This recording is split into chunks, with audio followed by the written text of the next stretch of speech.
Welcome to the Floor Academy podcast. I'm your host, Kyle Hedin, contractor in Arizona, former owner of Illustrious Hardwoods in Mesa. And we are here this week with the Huddle podcast. We have returning friends actually all across the board. We have Daniel and Jose Gonzalez, as well as Paul Stuart. If I was better at planning, Paul wouldn't be on 2 weeks in a row, but hey, that's how it happens. And sometimes you just can't get enough of a good thing. So we are very fortunate to be able to do this crossover episode where, we're just recording together and putting it out there to our audiences. So make sure you go and check out what they're doing over there on the Huddle. They're having great discussions every week, trying to raise the bar in the industry, as well as very similar to what we're doing over here on Floor Academy. And all of us are going to be talking about the value of partnerships and what that brings to the table, why you need to go and make friends, have resources in the industry, know who your reps are, not be afraid to talk to your competition in your market, all of that kind of stuff. We're going to be digging into all of that and more. I want to let you know, Floor Academy is here every week to help you elevate the business side of your business. I'm sure you are very, very good at the hand skill side, but not all of us are great at the business side, and we need both when we decide to run a business and become an owner operator and hopefully grow from there, maybe add some crews and some other employees within the business, a salesperson. We're here having the discussions to help you be able to do that. Make sure you check out flooracademypod.com. You can find all of the places where you can stream the episodes. Make sure you head on over to YouTube and subscribe over there. We're just under 300 subscribers. Let's keep getting that number up there. Make sure you leave a review, like, comment, share on the content when it gets posted out there on the internet. And, you can check out the store, pick up some swag, become a Patreon member over at patreon.com/Floor Academy. Even $5 helps a lot in making this content available to you. And we've got a really quick word from Cronus before we jump into this episode. If your flooring business is giving you headaches, Cronus is the remedy you need. Cronus Flooring Business Manager is an easy-to-use and affordable solution that simplifies and streamlines your business operations, managing everything from leads and inventory to scheduling installations, all in one user-friendly platform. What sets Cronus apart is its comprehensive suite of features, ease of navigation, and full integration with QuickBooks. Don't let your business be a headache. Choose Cronus for a smoother, headache-free business management experience. Visit cronusoft.com/academy today to schedule a demo. Cronus, fast relief for your flooring business headaches. And we are going to jump into the episode right now. What's up, team? Welcome to the Huddle. It's your weekly playbook where we strategize on everything from, installation techniques to mindset to how to run your business more effectively. We're not just playing the game, we're changing it. From mastering the fundamentals of our craft and distinguishing ourselves in the marketplace, we're here to ensure you are equipped with everything you need. So let's band together, forge a new legacy in flooring. This is where you belong. So welcome to the team. Speaking of team, we got a great guest today, Mr. Kyle from Floor Academy podcast. With me, as always, Daniel and Jose Gonzalez, who preferred flooring out of Grand Rapids, Michigan. What's up, fellas? Yo. What's going on? I don't know how you got stuck with such horrible co-hosts, man. I am sorry. Anytime you want a better option, right? I'm out here. So Kyle runs a podcast, Floor Academy. He's very passionate. He's been doing it for a while. Kyle, why don't you tell us a little bit about... We actually are not live because we're getting errors from every single platform right now. Well, I didn't even go live, so you know what? I think we just roll with it and we have some fun here. Hey, we ain't got a choice right now. That chat's gonna keep popping up in the corner. That's funny. And I got a phone on. Look at this. We're just killing it over here. It even has do not disturb on. That wasn't really. So why don't you work on when the live comes on? on your side? I'm good, man. I'm fine. I'll just get this and then I can throw it up. So All right. we're ready to. I'm ready to go as long as you guys are good. I'm ready. Kyle's a master at getting stuff. Ashland says we're live. Okay. I don't know about the others, but we're gonna keep on trucking.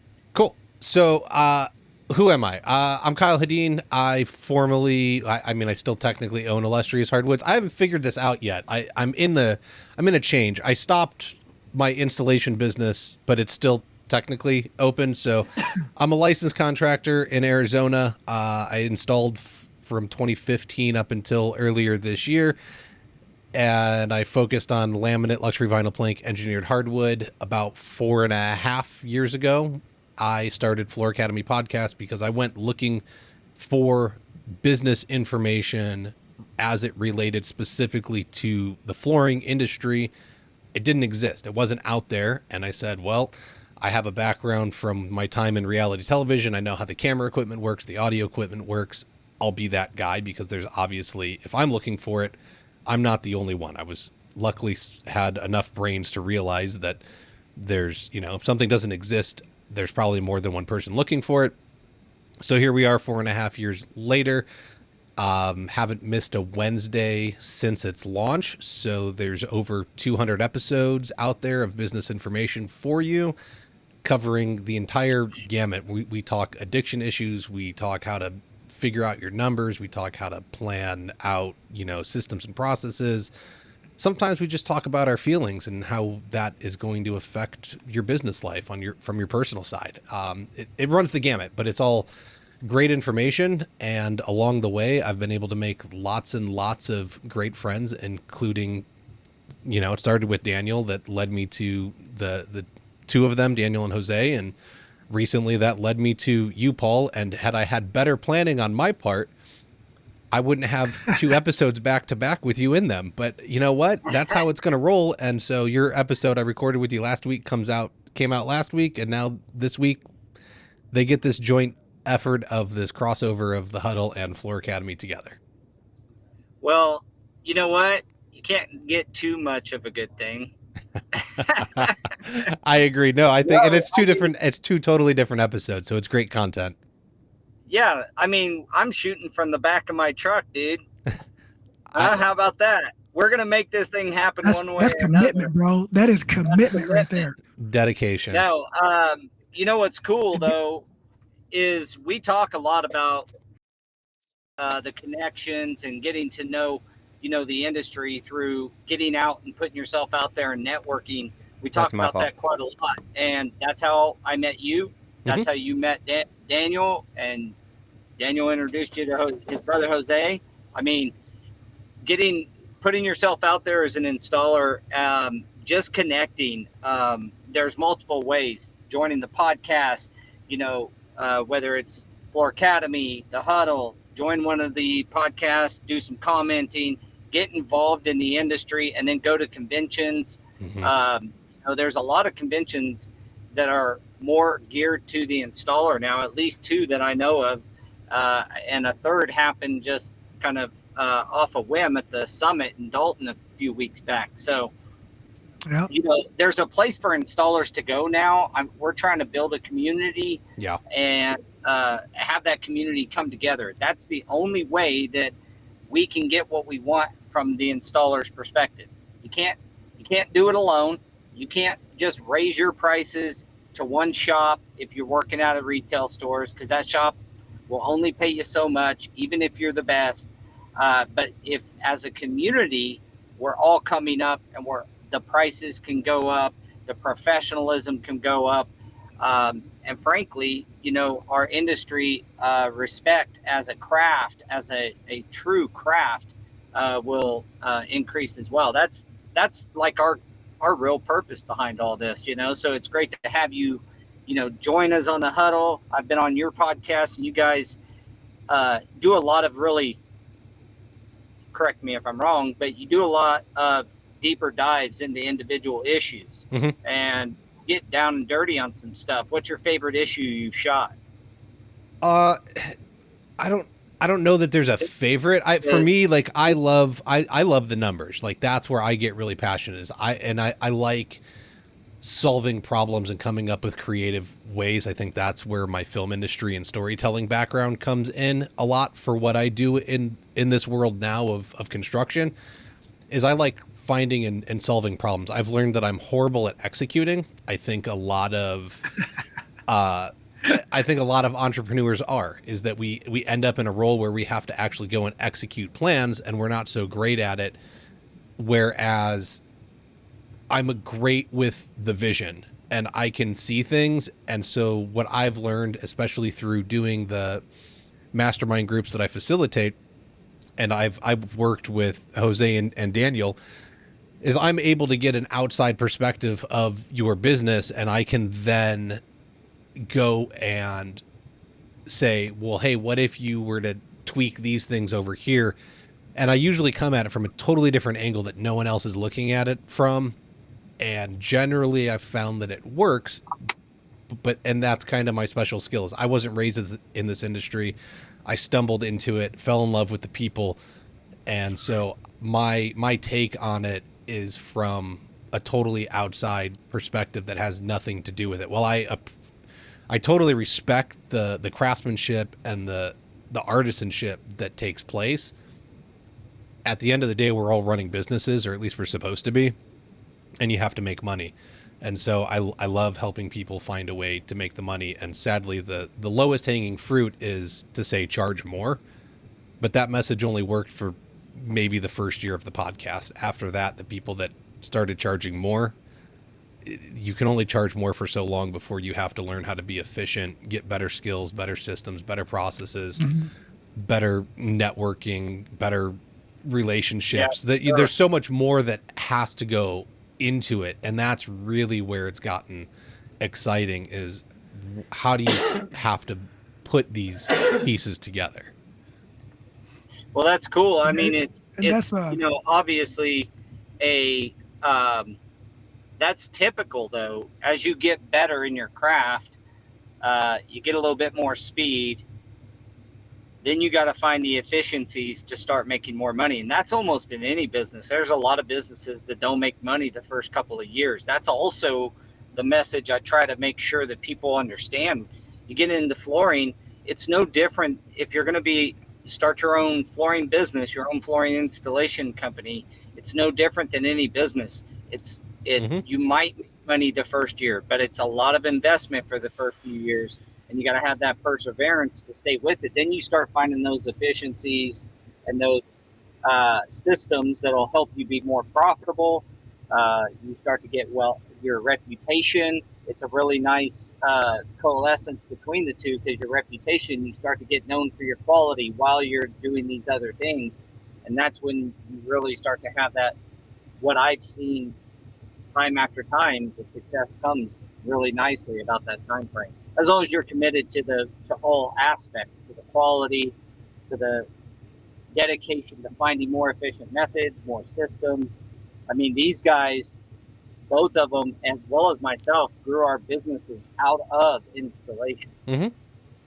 Right? I mean, that's how you did it, right, Jose? You guys were installers, and you grew it through becoming well-known, having great quality, being in demand, then finding efficiencies, and that frankly never stops. I mean, we're one of the largest flooring contractors in Kansas, and we're still searching for efficiencies and better methods every day. Oh yeah, that's one of the things too. Like just to let everyone know that I did a mastermind with Kyle for a year. Daniel was also involved, and through the program, when we got to sit down with other people in the industry and have different perspectives, that actually did help us view things in a different light. Like, no one likes to be told what they're doing when they're doing something wrong, right? But you have to hear it sometimes. And sometimes some of the systems that work for Kyle aren't going to work for me, and what works for me isn't going to always work for Stuart Associates. But it's always nice to hear that there's different systems and different ways to implement certain things for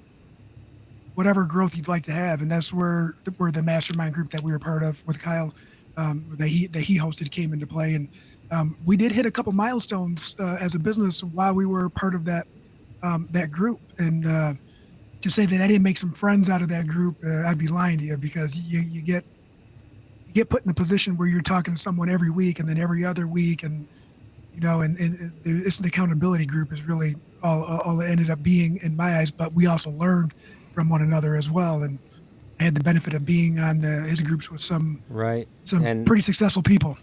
And that's the thing, right? Like, because you still do that get together on Saturdays, and I still got the link, even though I'm not part of it. So I joined this weekend. I thought I and I was seen talking you in there. to Van and Steven. Cheater. I must have got deleted from that link. Actually, it was on his calendar, and then it popped up on mine. I was like, let me see who's in here, see what's going on. All good. But no, I think that's the beauty of it is Jose, you're not wrong. It is an accountability group. But I think that's what we need if we're going to be sitting here talking about the benefit of relationships and going and like we need to go to these events and network with people.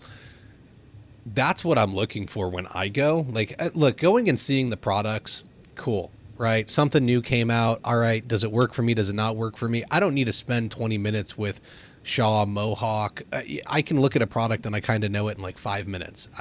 I'm done. I've moved on. But to sit down and meet people that are coming from different markets, different backgrounds, and all of that, that's what really gets me excited, because like you said, what works for you won't necessarily work for me, but there's probably benefit in knowing that I have to find a way to hold myself accountable to that specific metric in some way. And then how I implement that is what matters. And give me your feedback on this, either Daniel or Jose, but one of the things I found is just because it doesn't work for me in the exact form that I see it, doesn't mean that I don't manipulate a little bit and find the way that it does work for me. It's the ideas a lot of times. I did a demo the other day with a company that does this inventory management stuff. And my staff was in the meeting and they were like, well, I think we can, I don't see how this is going to like benefit us. And we kept watching and light bulbs started going off. And they were like, well, even though we may not use this platform, I just got this idea. What if we did this when we receive materials? And what if we did that when we get them delivered? And they started building all these systems, and we came up with 2 new processes that should make us, more effective and efficient at the same time. So like, that's the magic. It's not just that it's like, you're going to take something, ingest it and make it work for your business. If you have open ears, if you go in with the right attitude that you want to learn something new, that you're never too big to hear something new and absorb it. I know that I've learned from these guys. I've learned from my own installer group. There's just really, there's a lot of magic and a lot of synergy that happens when you come together as a team with some common goals and share your experiences. Well, and I think it comes, go ahead, Daniel. It's a lot easier to start with something than it is from nothing.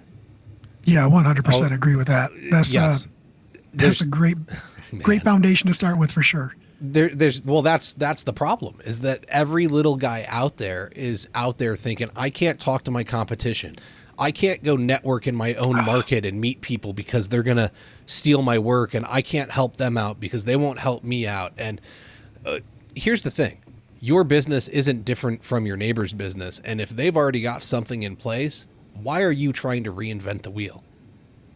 Yeah, go grab it and steal it like that. Again, I don't want to plug my stuff. I'm really not trying to, but one of the beauties of the mastermind group is that as people develop stuff, I'm putting all of that in the vault. And so then other people come and join and they're like, man, I wish I had this. And I'm like, here you go. You just hand it out. And they're like, oh my God, this just saved me like 10 hours. But that's the beauty of going and muting people of it, right? Because you said you don't want to plug your stuff, but honestly, that's kind of what we're here together for, right? Yeah, plug it in, bro. It's a crossover. Plug it in, man. Like, we've done your mastermind. It was a great time. Where's your bandana? I want to add on to what you just said right there about go to where they're at, grab it, take it away from them.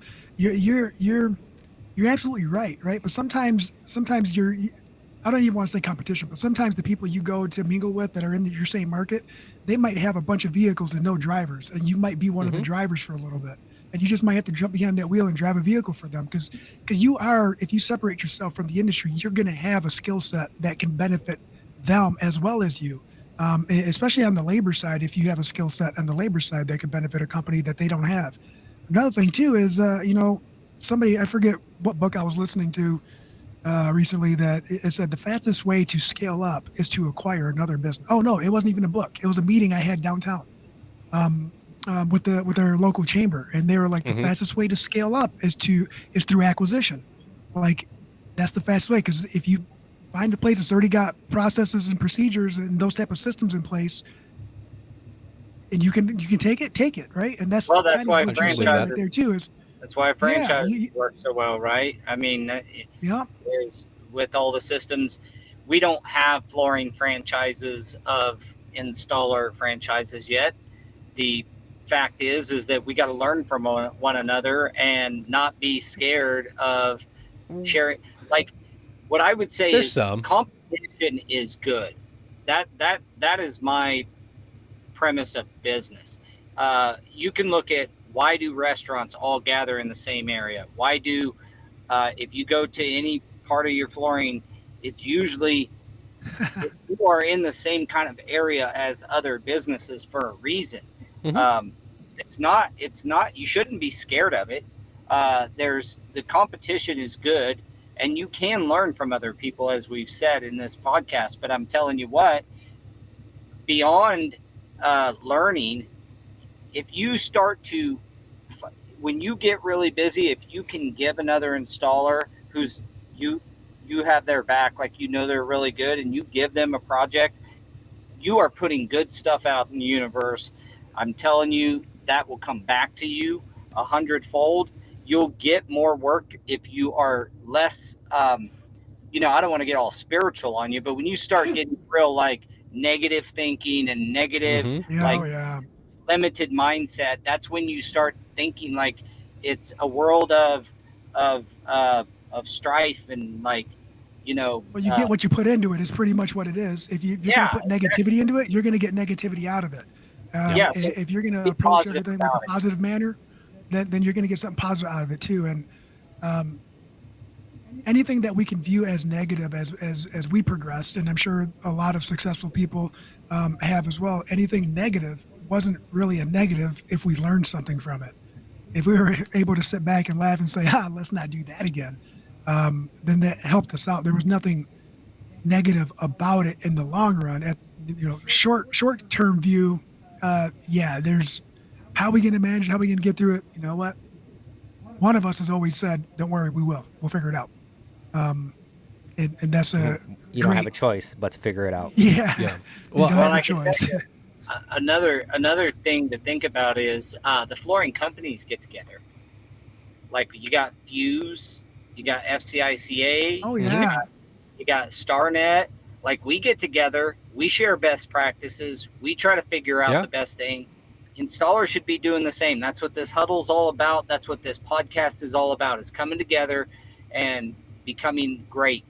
And a lot of them companies, we got better when we joined Fuse 5 or 6 years ago. I know that most companies who join them will tell you the same thing. They joined StarNet, or they joined Fuse, or they joined the FCICA, and they're huge proponents of it. Or I think Commercial One's another one that has a bunch of flooring companies in it. So flooring companies are getting together. Installers, listen to me, get together, start joining these podcasts with Kyle, on Floor Academy, join the podcasts on the Huddle, and then get to the conventions that really matter to you. And I know even Beth Miller's on here. She has a podcast too. There you go. Yeah.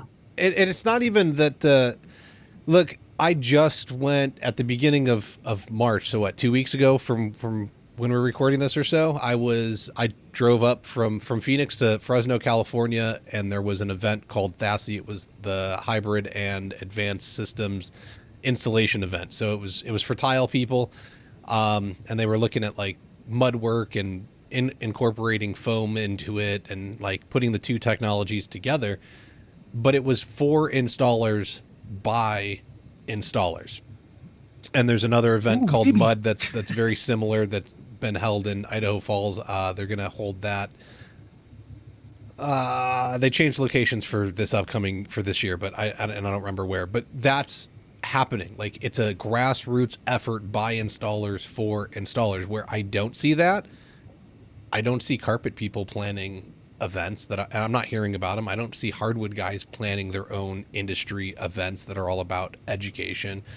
I'm not seeing Cove Base and, vinyl guys planning events, but I think that's the next evolution, is that there's all of these coverings, TICE, NWFA Expo.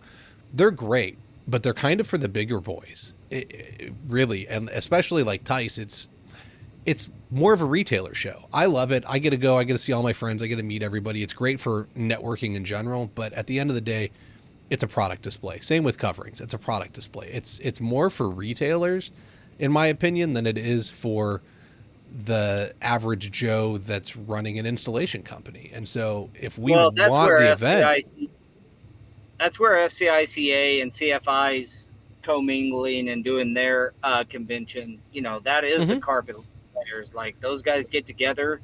They're CFI strong. Now, FCICA was there, and that commingled some other groups in. So I think that there's some, the vinyl life is a little bit different. Like, I've not ran, that was my preferred flooring to install, no pun intended, gentlemen.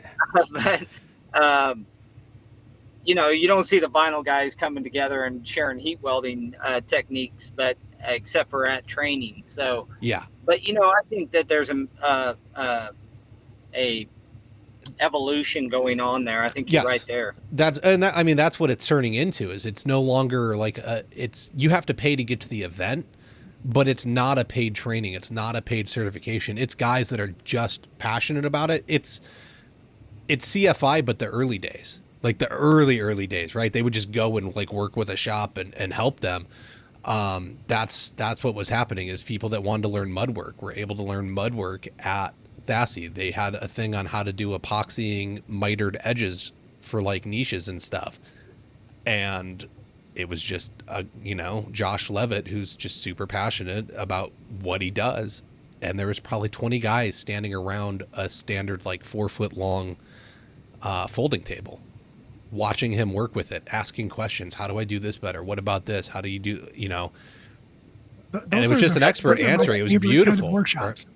Yeah. And so it's just the thing with the tile industry though, is I think that the tile industry, actually, the manufacturers end up supporting their installers a lot better than the rest of the industry does. Well, okay, so let's look at one of the sponsors of the show. Well, do you think that that's because they fall under a different category for like a union? They can fall under like the masonry and all that, so they're categorized differently?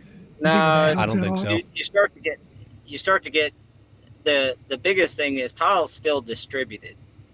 It's one of the biggest factors. You get some distributor, like a lot of the trainings that happen at different in different cities at distributors' offices or in their warehouse or what have you. Correct. Those products are distributed. Carpet's bought direct from the mill, so there's no real distribution center for carpet anymore. LD Brinkman was the last one, and they're gone. They've been gone for 15 years.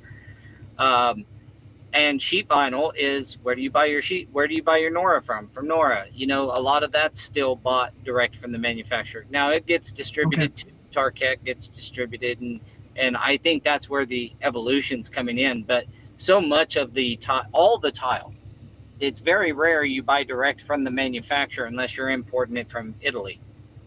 There's yes, I think that helps, is that you were able to find spots easier. Although at this distributor, we had manufacturers there that weren't in that distributor. They hadn't built that relationship yet. And so obviously one of the, incentives was to try and make that happen.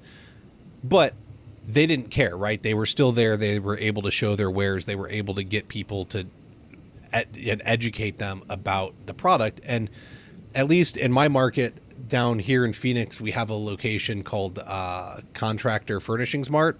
which is actually more from the Pacific Northwest, is where they're bigger and have 98% of their locations. But they don't stock any material, and then they have relationships with the same local distributors that I was able to, plus the major manufacturers. Yeah. But they have a giant warehouse that's unused right now.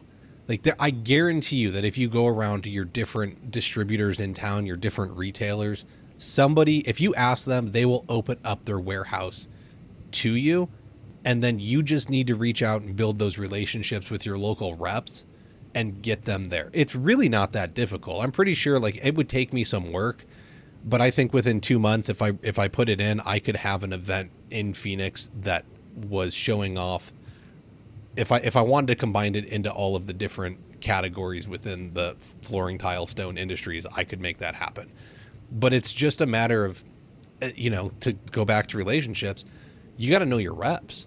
And I don't think enough people are even, besides meeting your competition, and nobody's competition. There's more than enough work for everyone, right? Let's just build each other up and raise the bar in our industry.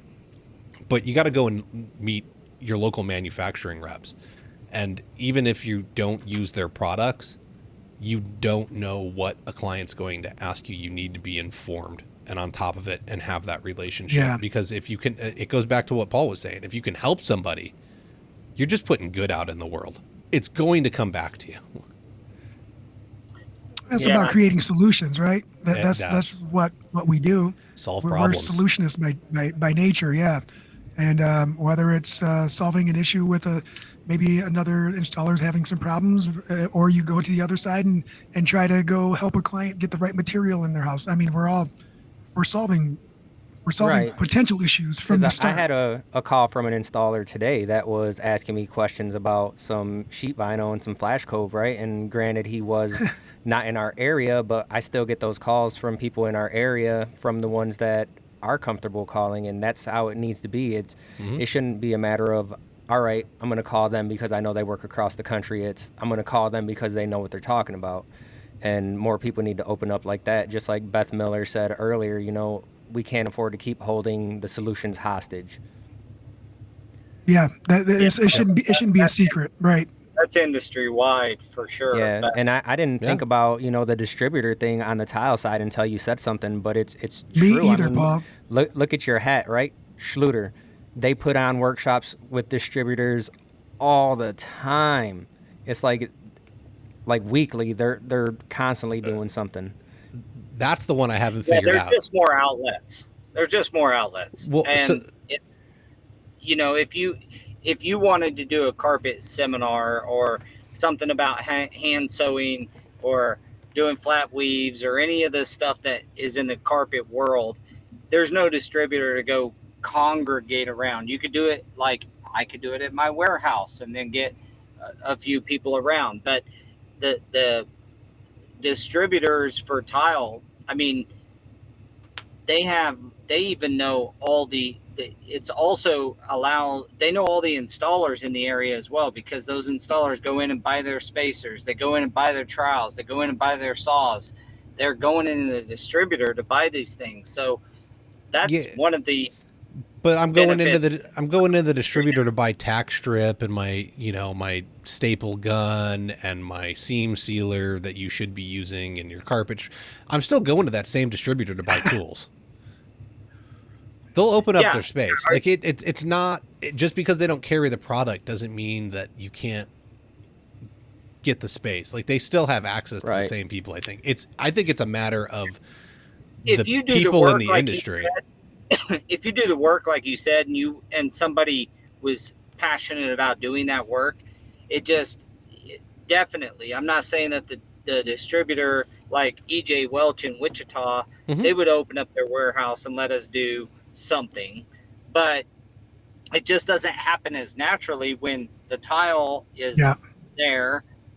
It's all tile. You always have to buy it from a distributor or if you're a flooring company, you're buying from a distributor. That's how they get their products into a market. So you're not, frankly, carpet, just to be clear here, carpet's a little bit different beast because it's lost a lot of the market share. So there's a lot of a lot less flooring being covered with carpet. You got more tile, more hardwood, and significantly more vinyl products. So yes, I agree. Well, they got that new tongue and groove carpet coming out, don't they? DIY. No, they did the Arrow carpet a few years ago. That was supposed to be kind of that thing, but I haven't seen that in years. I don't even know if Yeah, they still just- make it. magnetic flooring. Hey, they do have that out. Matter of fact, they do. They do have that. Yeah. So you're right about the distributors, though, guys. So, like, we wanted to do a certification locally, right? And we had a distributor lined up, and as a matter of fact, we had a distributor ready to rock, and they gave us the green light. And then we had another flooring store that we were going to go there, and they had the space available. The problem is like the attendance. To get that many people to commit locally was proven to be very difficult because you have to have X number of attendees in order for it to make sense all the way around. To make it right? well, if they're gonna do it, they want that attendance, right? Because the more people that they can get their products in front of, the better. And right, it does make sense, Well, but at the same time, so getting it'd probably be easier for us to get people from across the country to come to our area and do it than it would be to get local people there. That's what I'm seeing, to be honest. So I've tried multiple times to get a CFI certification and the CTI, the Certified Tile Installer certification, going in Phoenix. I cannot get. They want 10 people for a CFI. They want a minimum of 6 for the CTI. Yeah. Can't make it happen. I've tried multiple times.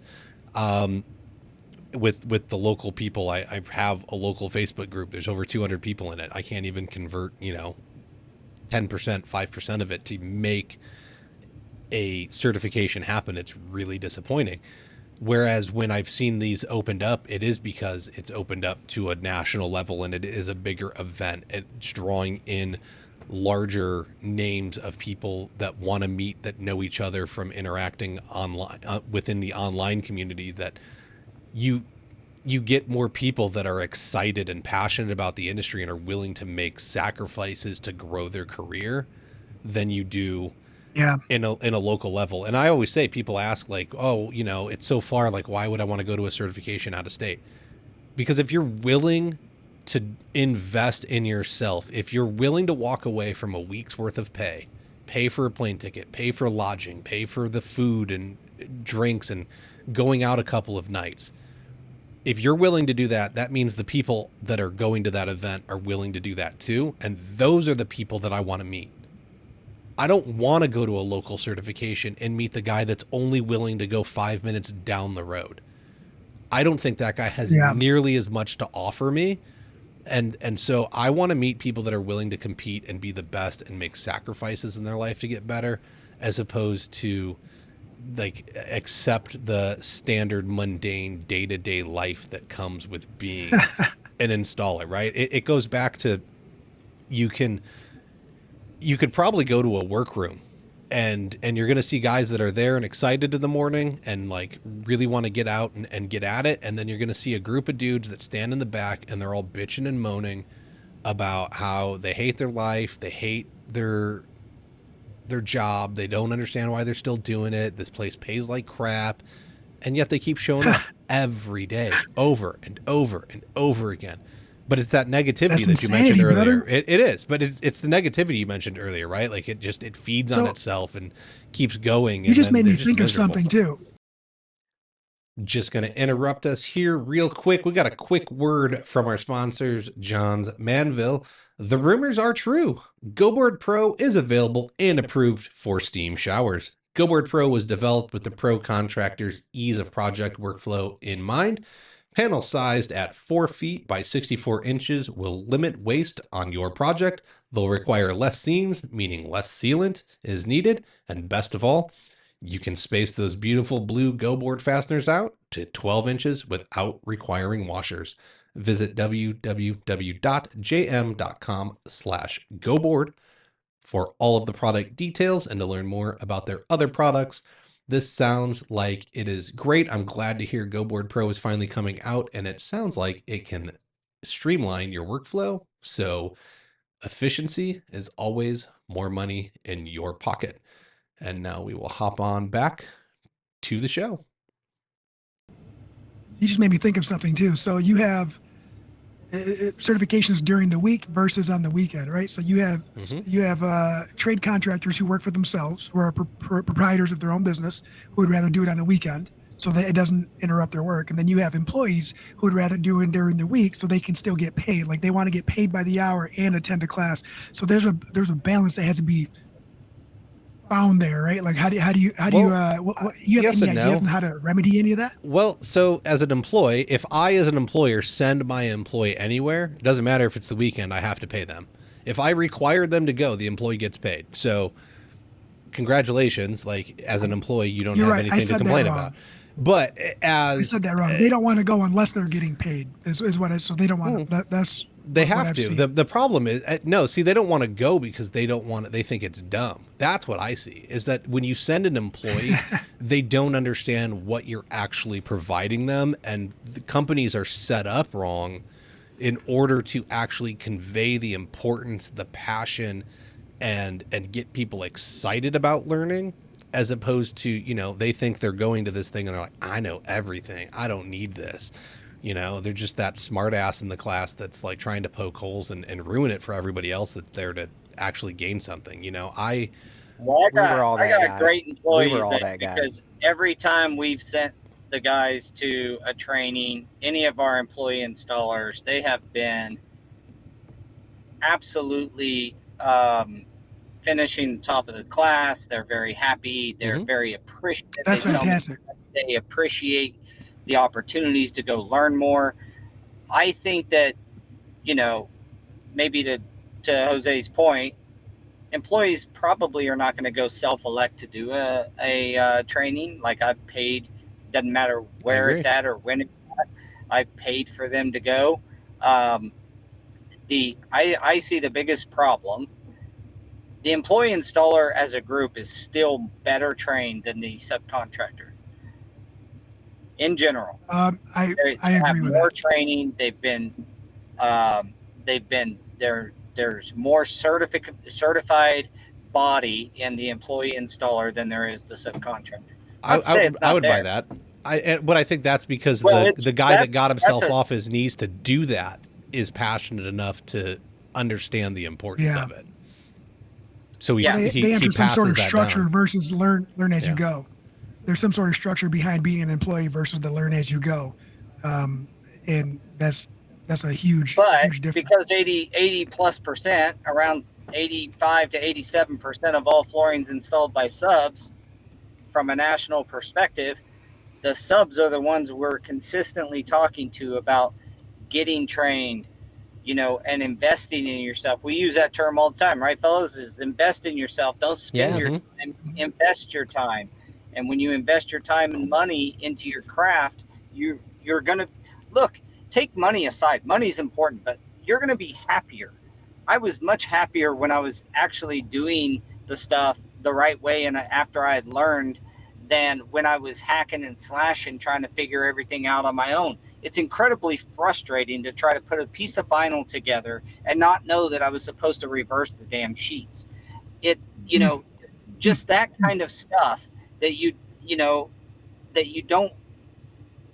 you'll be a happier installer being well trained. People like to do things. They're happy doing things that they're good at. So I just want to grab people.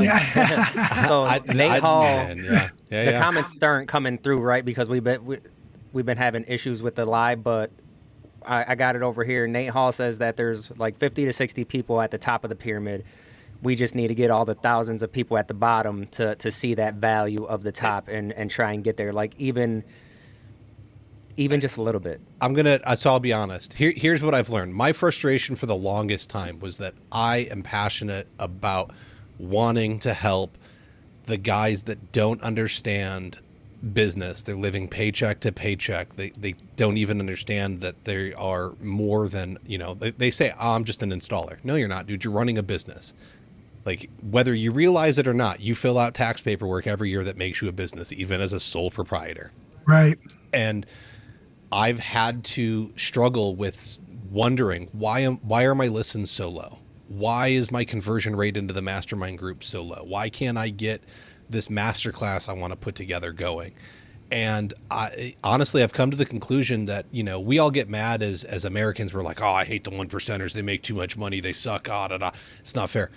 You want to know the conversion rate for people that go into my mastermind group? 1%. There's 1%ers within the flooring industry, and that's who we're looking to do, right? And so if we can continue to influence that 1% and expand it to only 5 or 10%, I think we've knocked it out of the park. It's been that's a great view. It's been such a struggle of like I've just learned that I'm going to bang my head against the wall trying to convince people that don't want to believe. I mean, there's flat earthers that have literally disproved that the earth is flat using their own tools, and yet they refute that happened, and they say something went wrong. You can't convince someone that of what they need when they don't want it, right? It's the same thing as dealing with an addict. You're talking to a flat earther over here, man. This dude is a flat earther. So. I hope so. I hope he really is. But it's the same thing. Send him a link to the video. It's the same thing as talking to an addict, right? You can't help an addict not be addicted that doesn't want to to the substance. Help themselves. Exactly. Until they want it themselves. And so all you can do is put it out there and hope when they're ready, they'll latch on. But if I get one person, we're one person better. And I know I've gotten more than one.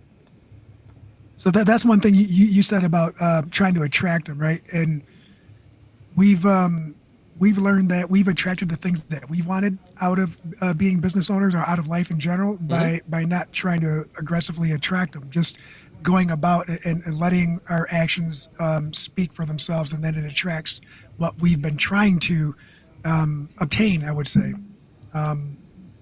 So I guess you just gotta play the waiting game, right? Is where the patience is a virtue thing. Is you got to be patient, and people will eventually see the change that has been made in the people who are making those connections, even through your connections.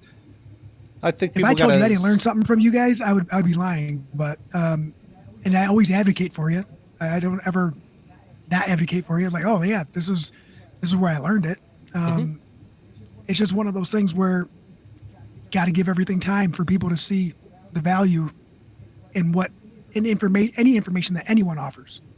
I think it's a time thing, and I think people they're always going to respect somebody that's walking the walk. It's easy to talk the talk, and so they want to see something of the success story. Oh, okay, so you're out there, you're doing it, and it really is working. I know that I still get crap of, well, you weren't an installer very long. You never ran a multi-million-dollar business. I don't have to have done any of that stuff to understand what I'm talking about and being able to. Yeah, but you had tens of hundreds of dollars. Yeah, I did well. Tens of hundreds. I got tens. I got tens of hundreds. Yes, I do. Yeah. But I did well for myself. I understood what I was doing. I just fell out of passion with it, and I think that's another thing. Is I shut down the flooring business, one, because it was a distraction to what I really wanted to build, and there was enough income, luckily, in Floor Academy that I could move forward. But I've had a couple of clients call me and they're disappointed that I'm not installing anymore. And I've had to tell them that the honest answer is, I can't install your floor because I will not deliver you what I'm promising you on paper. I am no longer passionate about doing it, which means I'm going to go there every day and be miserable doing a job, which means I'm not going to give it my all, which means I'm going to deliver you a subpar project and end result. That's not fair for me to charge you top dollar. Then how do you incite the passion into an industry? How do you incite passion into an industry of what's been described as some guys that hate their jobs or whatever? How do you do that without let me I think we're coming around to it. I think part of it is, one, we have to stop telling everybody the only way to make money is to go out on their own. That's the biggest lie that's being told in this industry, in my opinion. We have way too many people running businesses and doing work that were never properly trained to do the work. So that's one part of it. the second part is that businesses need to step up and actually learn how to run a business and put in, like, one of the things I've noticed is that people don't have core values, mission, and vision statements. And if you don't have that, I don't know how you have a business, because you don't know what you stand for, which means you're just winging it every decision you ever make. It's not based on anything other than how you personally feel, which is horrible because your business is its own entity and it needs to stand for something and have its own set of values to make decisions on. So once you have that, then employees can know where they're going, which they can get excited about because there's opportunity. And they can develop a culture based on your values, which they will understand that things never change. And then when you have a positive culture along with a vision and a mission, now you get people that can be passionate because they can accomplish their goals through the offerings of your company. And that's, whereas if you just keep telling everybody, you know, you have these salty guys that won't train anybody. I can't teach you. You're going to go out on your own and steal all my work. Well, that's not true. But you have a bunch of salty dudes that are trying to not train people and then telling them the only way to make money is to go out on your own. Or they won't train them. And so the only way for them to learn is to go out on their own and just start messing it up. Like, it's completely broken. The good news is the average age of an installer is like 55 plus. So that generation isn't going to last much longer.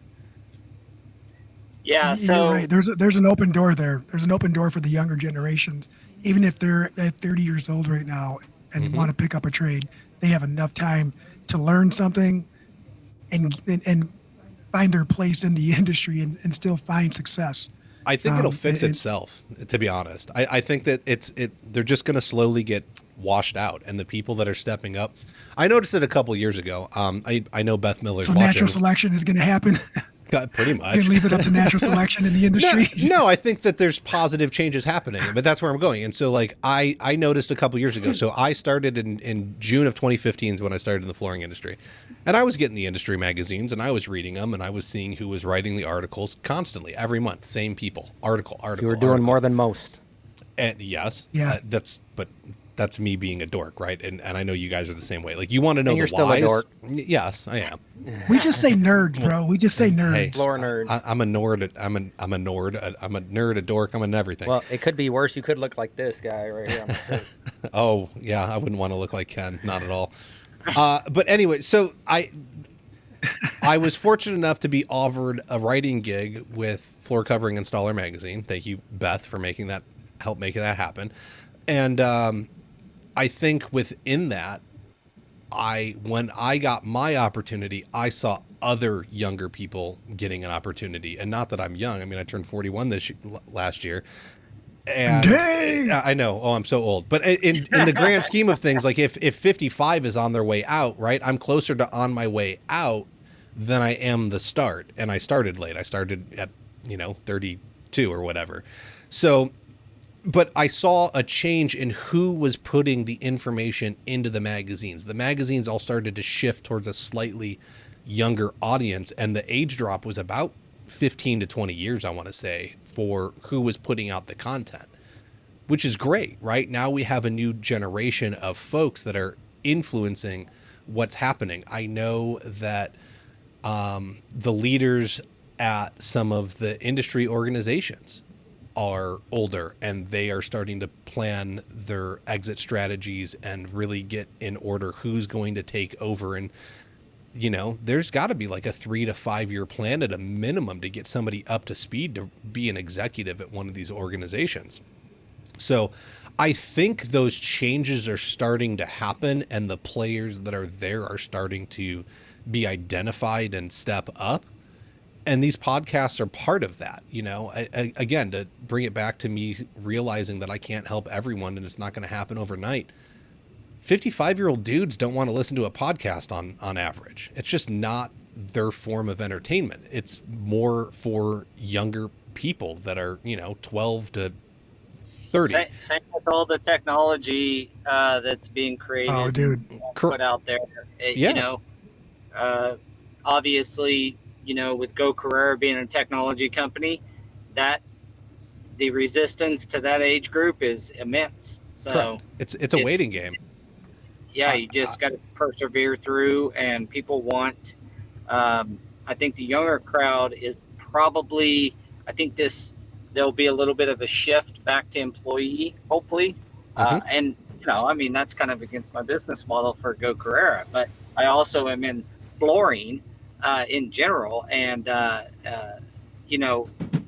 shift back a little bit would be, I think, do a little equilibrium going, could be beneficial for the industry. But I wanted to butt in real quick because I have a board meeting I got to get to. I'm on the board of a children's home, so I've got a board meeting in 5 minutes. So I am going to jump and let you guys continue. That's why I'm in the back of this truck, sitting out in the parking lot. But it was a pleasure to hang out with you, Kyle. And as always, guys, it's been a joy today. We'll see you guys next week. And you guys continue on without me, and I will catch you another time. I hope I don't end the stream if I do this. No, I'll take you right off of here real quick. Thanks, Paul. We'll see you. Thank you. Take it easy, brother. Thank you. See you guys. But I think, if we want to talk about relationships, look at that guy stepping up and getting on a board for a children's organization within his market. Like, you don't know who you're going to meet and where. So you better go get involved in things out. Like, you can't just stay within flooring. It's not going to work. You've got to go meet people in other areas of life to really get exposed to everything that's out there. So good on him.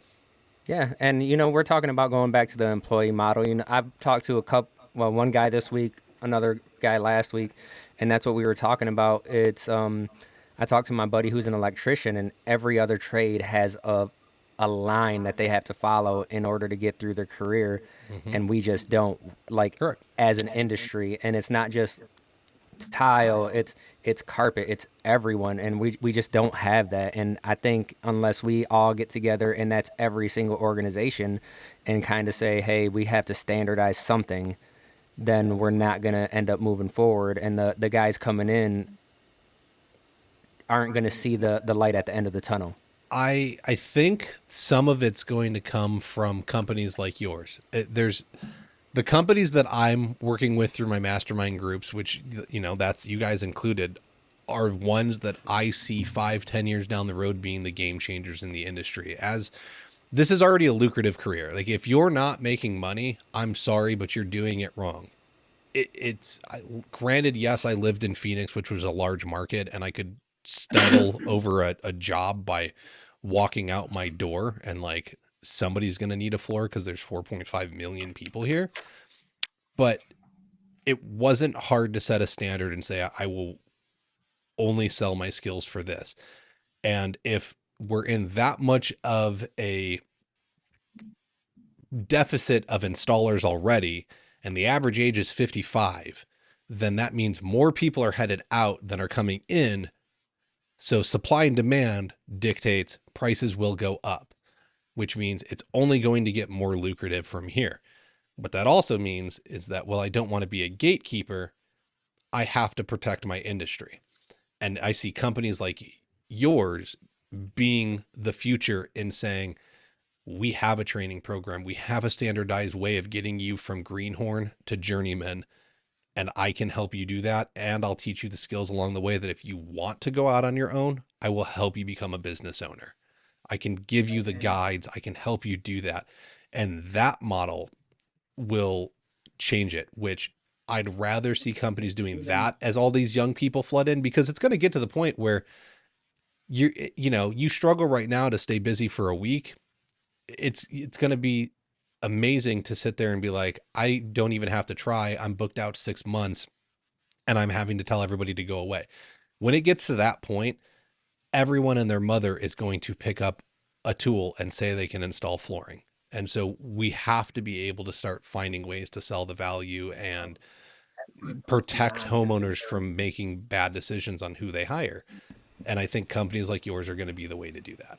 and other And companies that I'm that's working where with. I feel like it goes beyond just the journeyman aspect, right? Because like Elena says, we have passionate trainers, and they have to share that. Like everyone sees our work, you know. Yeah. I think we have to look at what happens after you're done on the floor. I mean, you're in that transition right now, right? You found something that you love doing, and it's looking at what our industry offers in terms of technical, sales, project management, all that, and then training has to come into play too. And with all these new people that we need in here, we need full-time trainers, and we have to make that as lucrative as installing, because Yes. some of these trainers, like Elena, are really, really good, and they should be paid, you know, a wage where they can live on and be comfortable and train, you know, Right. 100% of the time. The money that I've heard thrown out, I not think, I that think I we just don't, talked about this the other day. well, it's you know, I've heard some of the numbers that are getting thrown out for the people to go do the training for CT, or not CTEF, FCEF, Floor Covering Education Foundation, right? They're getting all the programs into the local vocational and technical colleges and Yeah. whatnot across the country. And I've heard the numbers of what they're willing to pay those teachers. And it's not FCEF's fault, right? It's just what the college can pay and whatnot. But no, I can't go be a teacher for, you know, especially in Arizona, where I don't know why we have any teachers here. We're one of the worst in the country, right? They're making like $30,000 a year. That's Why would I everywhere. leave a career making $100,000 plus to go make 30? You know, I could, and I get it. Okay. I Right. can be really, really passionate about what I do, but I also want to have a good way of living, and I'd like to be able to retire someday.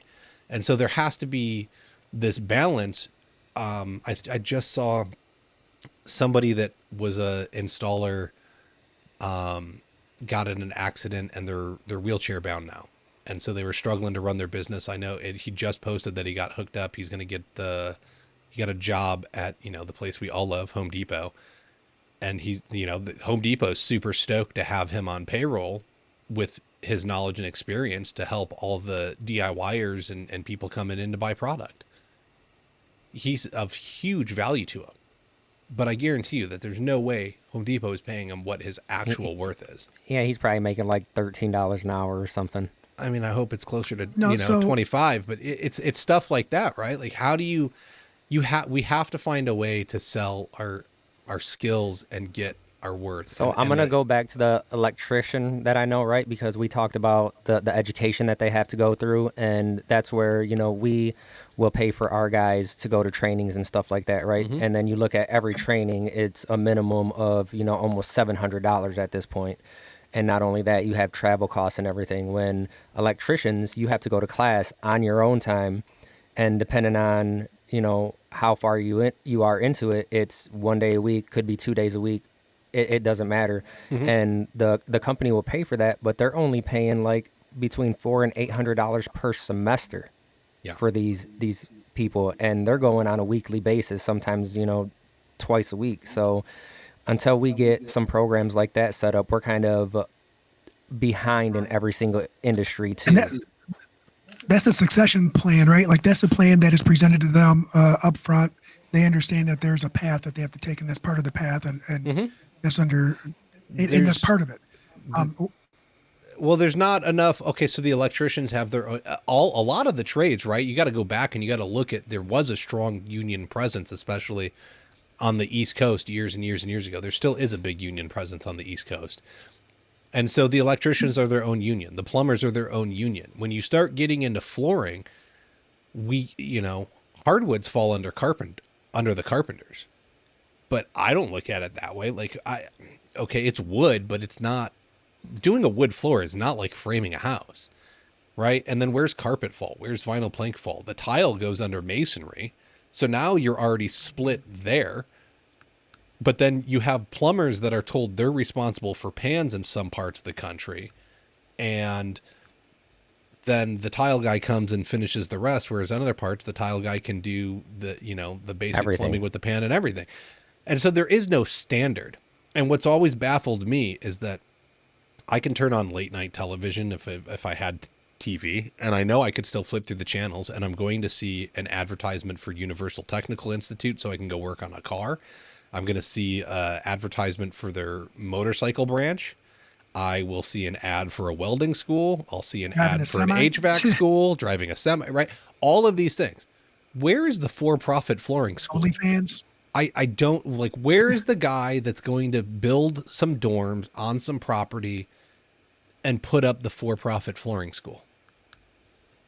Well, that's Because the thing. that- It doesn't have to be a guy that does the school. It's if we get it into colleges like some of these other programs are, one, it becomes like you can actually, companies can afford to send all their guys there all the time.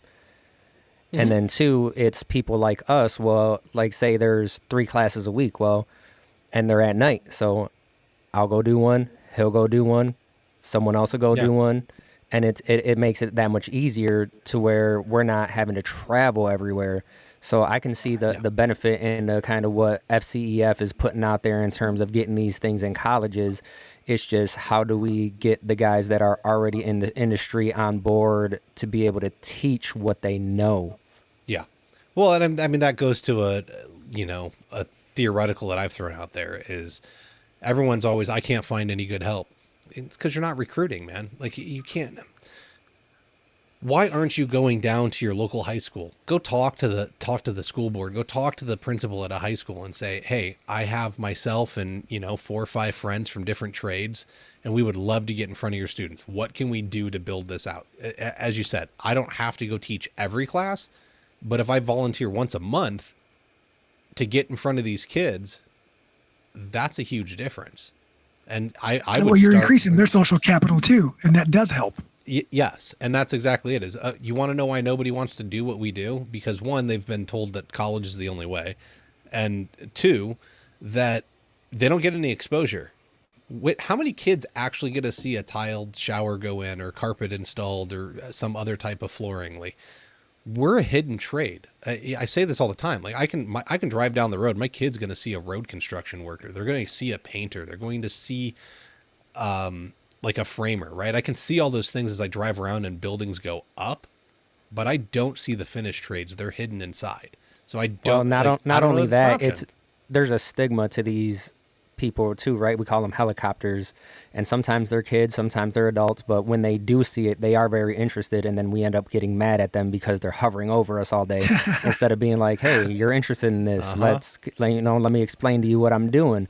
And we've been on job sites where there's kids there, and these kids they take all of our scraps and then they build something with it, and that's kind of where you have to start. And we talked to Carlos with NFCAP, and he said that they don't have an issue with getting the kids in.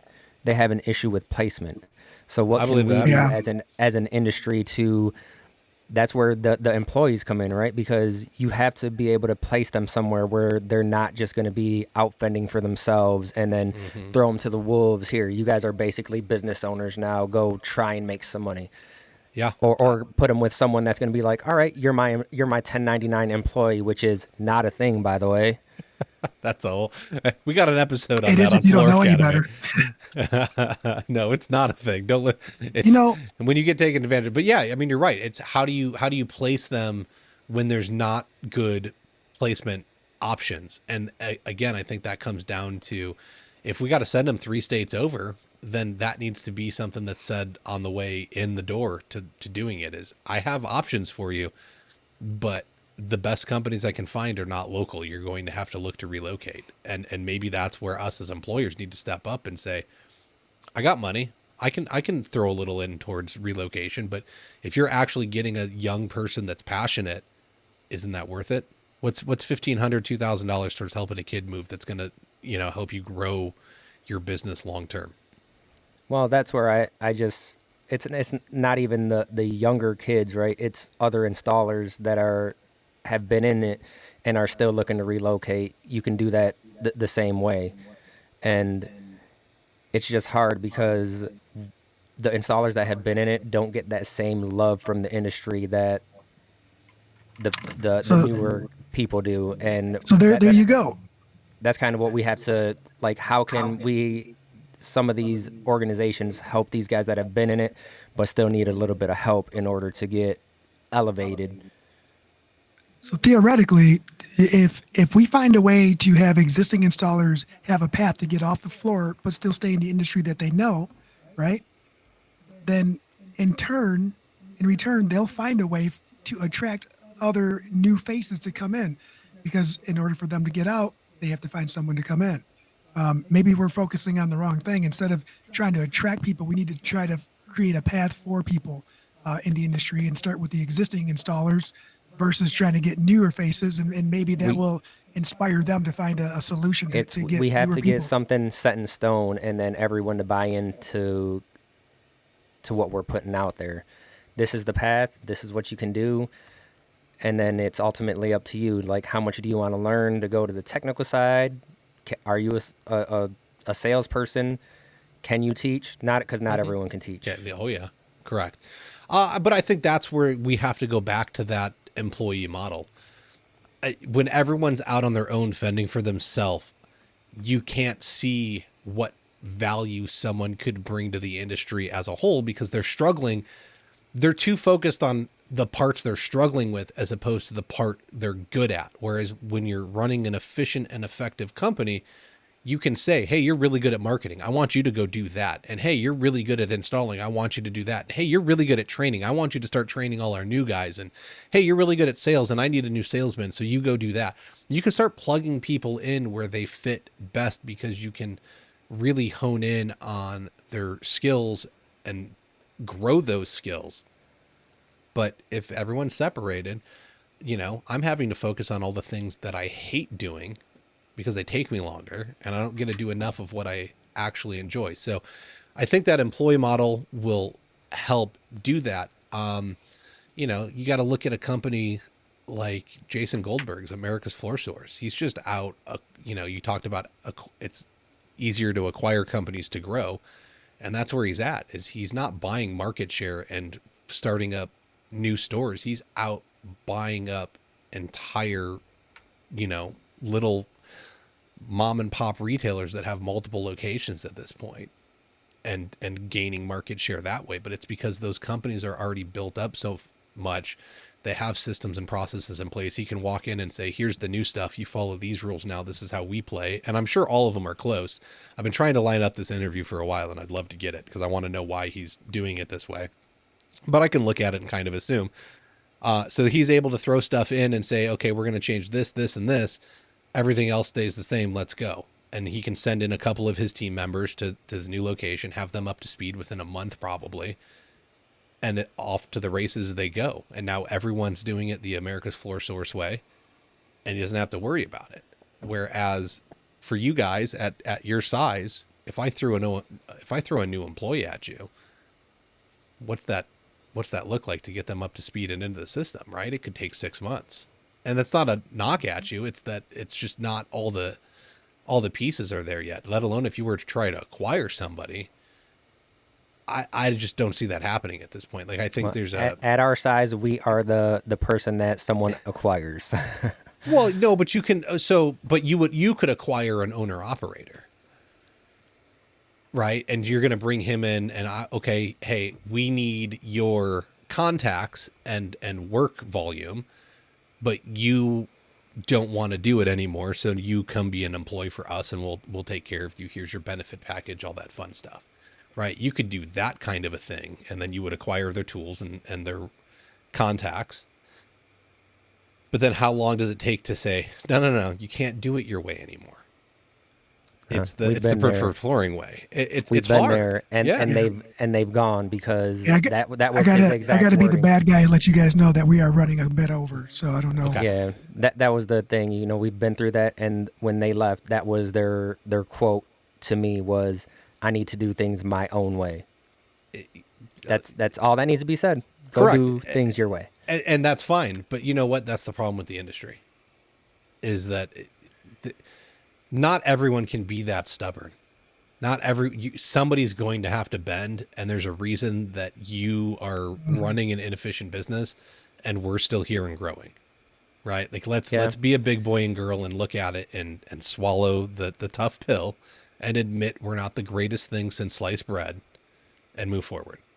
So I think, we'll try and wrap things up, right? And it kind of comes full circle in the conversation to really kind of why we're on here. It's that we're all in it together, and it doesn't matter if you look at someone as competition or not. What really matters is that it doesn't really matter at the end of the day, because that person can be your partner. Mm-hmm. That person can elevate you. You can elevate them. And that's kind of why we're here. It's, Kyle, I still listen to your podcast all the time. I haven't been to the gym in a while, and that's when I usually do. So I'm going to have to get back to it. Me too. We'll do it together, man. Accountability buddies. How about that? That's exactly it. I mean, that's what it comes down to, right? Is we just need more accountability in this industry. Yeah. And yeah, 100%. I think that's where we're unique, is that we've all taken that step and become accountable to know that without doing something personally to help the industry, it'll never change. So we just project that out to everyone, and then hopefully it starts catching traction, which I think we've all done a great job. I mean, a lot of people know us that don't necessarily know us personally, and that's huge. And to talk to these guys on a platform that anyone can really go on and benefit from, we're just unique in that in the industry, man. Not a lot of people are doing it. So thanks for everything you do, Kyle. Give yourself a plug before you get off, though, bro. I was going to say, everyone, make sure you go, listen to Kyle's podcast. It's great information, man. I wouldn't be where I'm at if Jose and Daniel didn't buy into what I was putting out there early on. Honestly, no, Daniel was one of the first. Daniel was in the very first mastermind group. Jose hopped in the second one. So, they were early adopters. They believed in what I had going on. They were supporters of the podcast. But, I wouldn't be where I was at if I didn't see what they were doing. You go meet the Gonzalez family in person, and you are instantly being made fun of. You become a part of the family very, very quickly. They make it very easy. We love you, bro. You fit in. And so it's awesome. And they're huge. You can't miss them if you go to a show, because they're the people wandering around in a pack of like 10 to 20 people. They brought mom with them last time, backpacks, right? Like, yes. And they got backpacks, but like, it's wives, it's employees. Like we're putting ourselves out there big. And that's great. Right. And so I was inspired by that. I was inspired by many people. You're wearing Ken Ballin's shirt. He was a big part in me being able to do what I'm doing right now. So I appreciate everyone that supported me. I appreciate everyone that is passionate about this industry and wants to see it change, and laid the way for me to be doing what I'm doing right now. Because I'll tell you what, growing up, podcasts didn't exist. So who knew that this could be you got to give yourself some credit too, because you're putting in the work. You're putting in the work. It doesn't just happen on accident and organically. You're putting in the work. So you got to give yourself some credit on that. It's been a struggle. We can continue this conversation. Correct. Afterwards. Should probably. I would. Okay. So go check out Daniel. Check out flooracademypod.com. If you want to see Floor Academy, you can find everything over there on the website. Everything on the website. He's on all the platforms, as are we. So, make sure you like and subscribe to everything that we got going on. Kyle, we appreciate you, and thanks for doing this crossover. It was an amazing time. Yeah, no, it was great. Thanks, guys. We can talk forever. Yeah, we'll have to do it. We'll have to do another one, maybe. For sure. Yes. I don't know how soon, but we'll do it. So, thanks, guys, and we'll see you guys next week. Sounds good. Thank you, everybody, for listening. I want to get a quick word in for Tice before we wrap absolutely everything up.